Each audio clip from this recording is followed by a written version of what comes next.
Hello and good morning, folks. Welcome back to Almus Market Mornings, our effort to bring simplified global updates with me, Shikhar Garg. Now, moving closer to Jackson Hole event, the market participants are keenly watching this space for the fresh updates and cues to act on in these markets.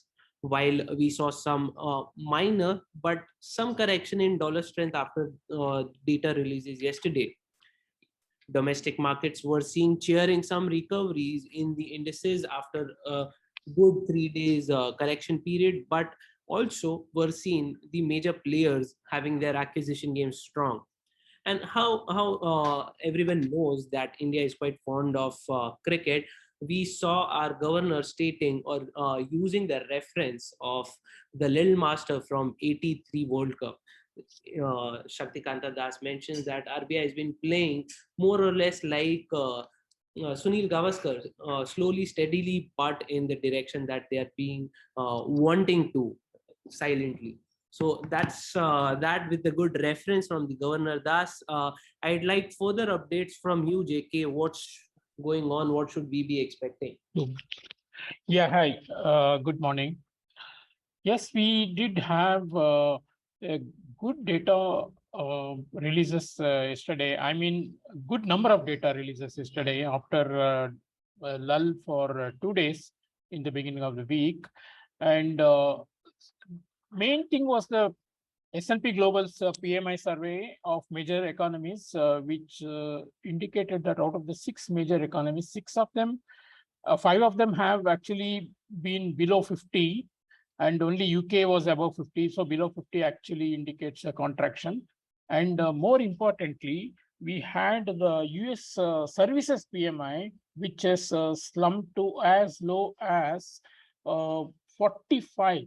So rather the composite is at 45 and services is at 44.1, and it is as low as what we had seen in 2020. And that not to stop with that, we had the new home sales in USA, which dropped by 12.6%, and confirming that higher mortgage rates are resulting in lower sales for the homes. And finally, we also had another important survey called the Richmond Fed Survey, which actually looks at the manufacturing activity in 5 major districts in the Atlantic region of the US. And there also the manufacturing activities have substantially lowered, giving rise to the belief that the US is also starting to feel the slowdown effect. And definitely this is resulted in some sort of a correction to the dollar, which had been going one way. But the fact that it did not sustain that fall was due to the fact that investors still feel other economies have much bigger challenges, and US still is better off. That is a matter of perception. We will have more evidence on the US economy. Of course, today we have durable goods data, because it is the actual demand and consumption spending that US looks at for evidence on the economy, rather than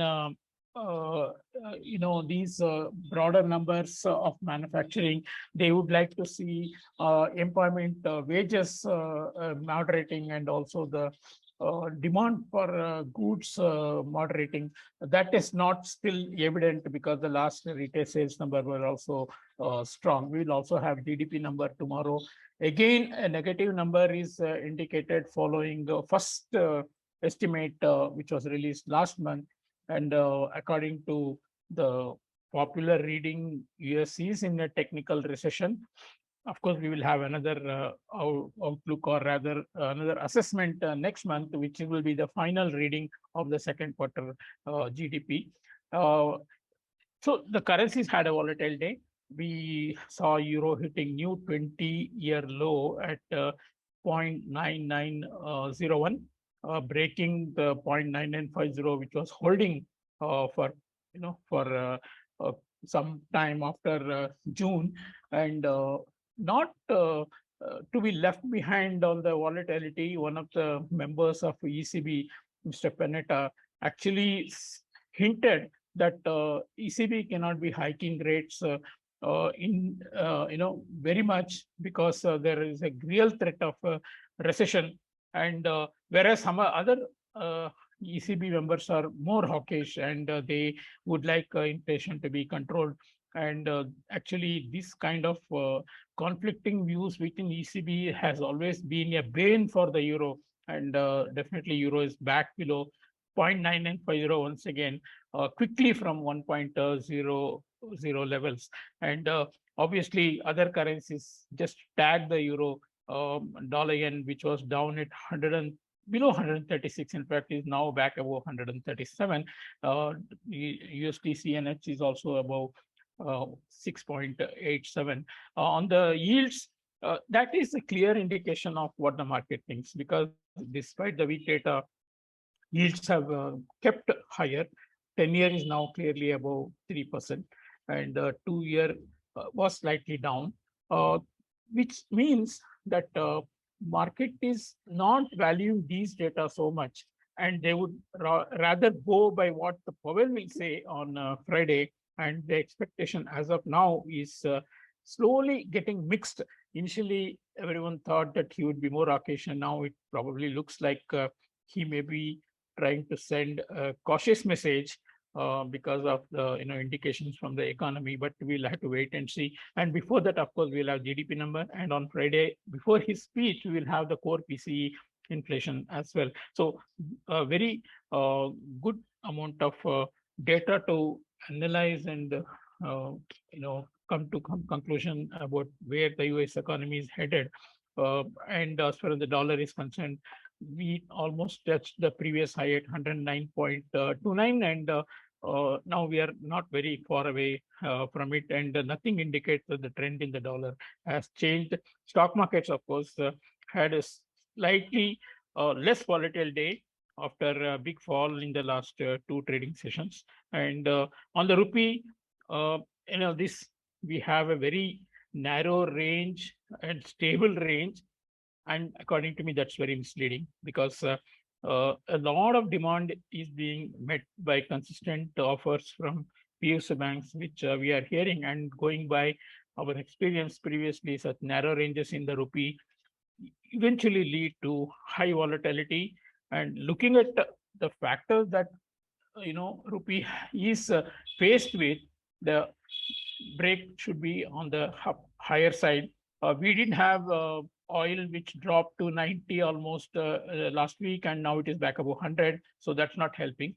FI investments have been positive, but there have been equally good amount of outflows from stake sales, as well as from importers and oil companies. We are hearing of more and more corporates looking to increase their hedge ratios on the import, with the hedging cost being as low as 3%. So overall, dollar rupee seems very, very well supported, and definitely dollar index going higher is further cementing that fact. And even if dollar index does have some correction, I think dollar rupee by its own count will probably stay well supported above 79.50, and probably post this week's events, if a dollar breaks further higher, break higher into a new range above 80 is quite likely.